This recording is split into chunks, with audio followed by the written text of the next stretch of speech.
Mistralienne, Mistralien, bienvenue sur la chaîne Mistral Mon Outre avec une petite vidéo exceptionnelle en semaine d'actualité consacrée au Prime Blackout que France 3 nous proposera en Prime dans 2 semaines.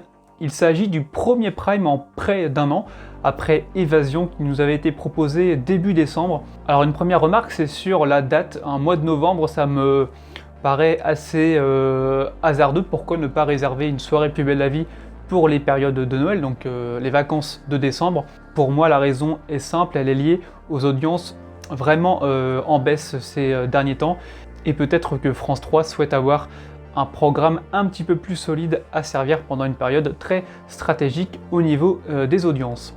Allez, on va rentrer dans le détail dans quelques instants, mais j'ai envie de dire que je ne suis pas super confiant à la vue du pitch, de l'affiche, des comédiens qui seront proposés. Voilà, j'ai peur un petit peu qu'on retombe dans les travers du feuilleton par rapport à ce qu'ils nous avaient proposé lors du dernier Prime Évasion, donc avec Mousse, Luna, Pavel, mais aussi l'île des naufragés, c'est-à-dire qu'on va un petit peu mêler tous les genres, on va apporter du surnaturel, de l'invraisemblance, mais j'espère être agréablement surpris.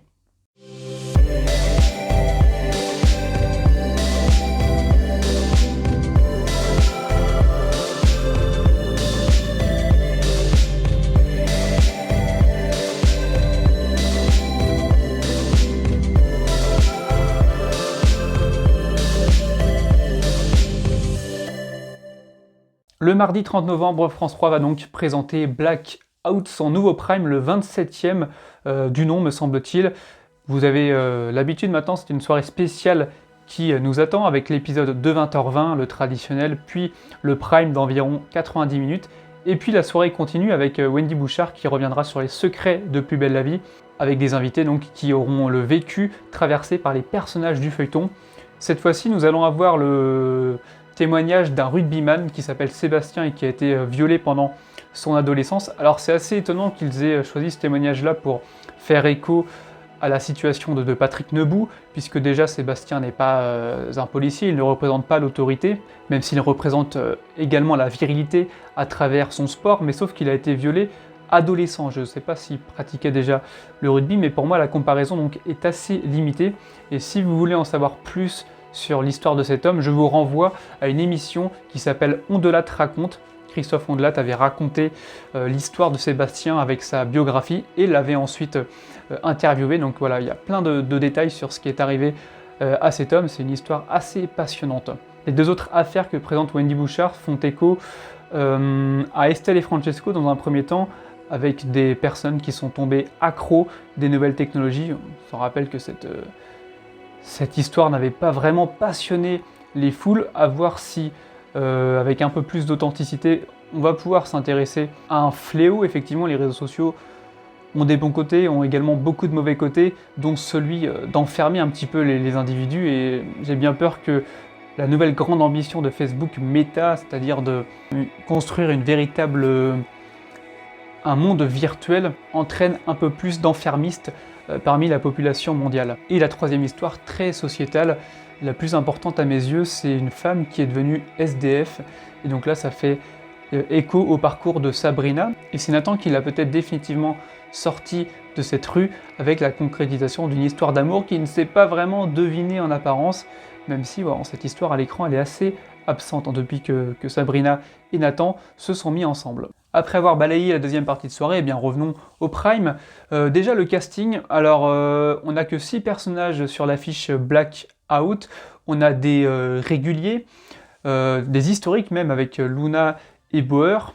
Alors Luna, elle enchaîne son 3e Prime, c'est assez impressionnant, assez rare. Et puis Bauer, il est surexploité, il est souvent en Prime, de par évidemment sa fonction dans la police, puisque les Primes se veulent souvent être des thrillers, donc la police est sollicitée, mais là, c'est dans un cadre personnel qu'il intervient, puisque ça concerne Léa, sa compagne, je ne sais pas si on peut appeler ça une compagne, du moins la mère de son futur enfant, qui s'apprête à accoucher. Et puis un autre personnage récurrent, mais qui a été recasté, c'est pour ça que je le mets un petit peu dans la catégorie des nouveaux personnages, c'est Noé, interprété par Florian Lezueur, qui va accompagner Betty et Bilal, qui lui enchaîne également, après avoir fait l'île des naufragés. Donc ce sont évidemment des jeunes de Skoto qui ont été punis. Ils font des travaux d'intérêt général après avoir foutu un petit peu le bordel à Skoto. Et donc ils vont convaincre Léa de les accompagner en téléphérique, mais tout va dégénérer puisque une panne d'électricité géante va plonger Marseille dans le noir, et c'est pour moi une belle occasion de se démarquer visuellement et sur la forme par rapport aux épisodes quotidiens. Une dernière par rapport au casting, c'est l'absence de Romane Libert qui interprète Lucie. Je m'en étonne puisque Lucie a été très présente parmi les personnages secondaires principaux, pardonnez-moi cet oxymore, qui ont accompagné la grossesse de Léa et Bauer. Donc ne pas l'avoir dans ce prime, je trouve ça assez étonnant. Elle devrait réapparaître néanmoins dans les épisodes quotidiens, mais j'aurais bien aimé qu'on confie à une très jeune actrice la responsabilité d'un prime, voilà.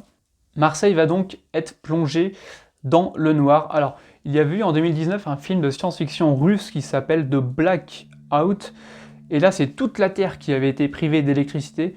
Plus belle la vie et plus modeste, puisque c'est seulement Marseille qui va être privée de courant. Alors c'est une belle occasion pour moi, déjà de voir comment on va traiter visuellement cette soirée, puisque de nombreuses scènes en noir et blanc devraient l'agrémenter. Donc quelle va être la photographie, quel va être le cadrage. J'espère qu'il y aura pas mal de plans d'ensemble, où on verra les principaux points de repère de Marseille dans le noir, ça peut être très intéressant. On ne peut pas reprocher une réalisation soignée ces derniers temps, aussi bien les primes que la saga estivale sur l'île des naufragés nous avaient quand même assez bien gâtés à ce niveau-là. Voilà, on a des cadres qui sortaient de l'ordinaire, mais je suis un petit peu fâché sur le fond avec les derniers primes de Plus belle la vie. Pour moi, la dernière bonne impression que j'ai eue, c'est la soirée consacrée à la fin de l'Enchanteur, où j'avais vraiment trouvé le prime très équilibré en termes de tension. J'adore notamment cette fameuse scène où Blanche comprend, de par un appel téléphonique que Johanna lui passe, que son mari est bel et bien le tueur en série qui est traqué depuis plusieurs années. Là, on rentrait vraiment dans une autre dimension, et la soirée avait été vraiment très très agréable à suivre. Alors je sais que une fiction doit rester de la fiction. Voilà, je me rappellerai toujours de ma grand-mère qui, quand elle avait vu une bande-annonce de James Bond, avait pouffé en disant « c'est du cinéma ». Oui, c'est un petit peu le but, et si c'est du cinéma, c'est que c'est réussi, notamment pour James Bond. Mais dans Plus belle la vie, quand c'est trop abracadabrantesque, ça me sort littéralement du scénario, de l'intrigue, et c'est ce qui s'était produit avec Évasion, quand les personnages d'un feuilleton sont ornés de capes de super-héros. Pour moi, je ne regarde pas un feuilleton pour y trouver des idoles, des super-héros. Pour moi, ils doivent rester vraiment dans une caste quotidienne, avec des personnages auxquels on doit s'identifier. On ne peut pas s'identifier à des héros, puisque ils sont censés vraiment nous surpasser à tout point de vue. Voir les pouvoirs qui avaient été conférés à une Luna, un Moose, pour moi, voilà, ça m'avait complètement sorti du cadre. Là, j'espère que dans ce nouveau Prime, on va au moins avoir un petit peu d'authenticité, et j'espère ne pas être décroché de l'intrigue. Et quand on voit que Léa et la bande d'ados va être suspendue à plusieurs mètres au-dessus du vide dans un téléphérique, voilà, on n'a aucun intérêt à être décroché. L'enjeu aussi est de savoir où Léa va accoucher, et si elle va accoucher dans ce téléphérique. Bon, je ne sais pas si c'est vraiment très pertinent à chaque fois d'en rajouter des couches sur les accouchements. Je trouve que dans les fictions les plus mémorables, en tout cas ceux qui produisent le meilleur effet, sont les accouchements simples, voilà, où on nous présente la famille du bonheur. Il se passe suffisamment d'événements dramaturgiques dans une série quotidienne que voilà, quand il y a des moments de joie comme ça, autant faire simple. Moi, mon meilleur souvenir, par exemple, c'est l'accouchement de Lucie, voilà. On avait une Samia et un Bauer aux anges, des parents heureux et une petite fille qui se portait bien, mais que demander de plus?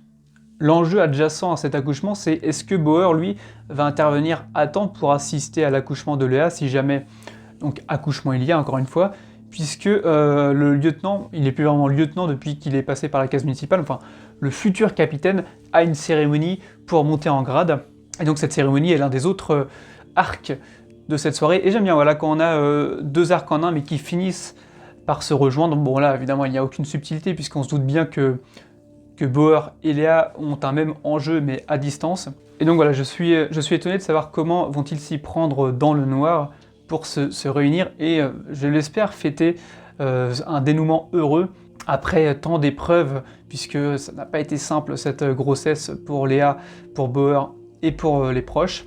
Ah, ça me fait penser que j'ai oublié de parler de Babette dans le casting. Elle aussi n'est pas annoncée pour ce Prime. Donc Babette et Léa ont pour moi été les deux personnages les plus importants dans cet arc de grossesse, puisque Babette et Léa se sont livrés une guerre avant finalement de se réconcilier. Et donc on n'est ni Babette ni Léa, me paraît, ni Babette ni Lucie me paraît assez saugrenue, assez couillue. Bon après si Babette elle a son propre moment à elle dans les épisodes quotidiens, c'est pas plus mal, voilà, je pense que on a une réconciliation définitive entre Babette et Léa. En tout cas pour ce Prime, on mise tout donc sur le couple Bauer-Léa et non pas sur ses proches et ni même sur la grossesse parallèle au sein d'Ennebu. Donc j'imagine qu'ils vont voler la vedette à la fin du Prime. Une dernière remarque avant de conclure, c'est que la presse est encore dithyrambique sur cette soirée. On nous vend une soirée grandiose, pleine de surprises. Rappelez-vous, ça avait été la même avec l'île des naufragés, et finalement, ils avaient bien suivi le sens du vent quand les premières critiques étaient retombées. Donc attention à ne pas s'enflammer, moi je préfère prévenir en amont. Je ne suis que modérément confiant par rapport à ce Prime, mais j'espère avoir de bonnes surprises. En tout cas, il faut garder une sorte de réalisme, ne pas trop en faire avec l'accouchement de Léa. J'espère que ça ne va pas partir dans des délires qui vont dépasser les auteurs. J'avais fait preuve de prudence par rapport à l'île des naufragés. Évasion, je sentais que le Prime n'allait pas me plaire, donc au moins je n'ai pas eu de mauvaises surprises.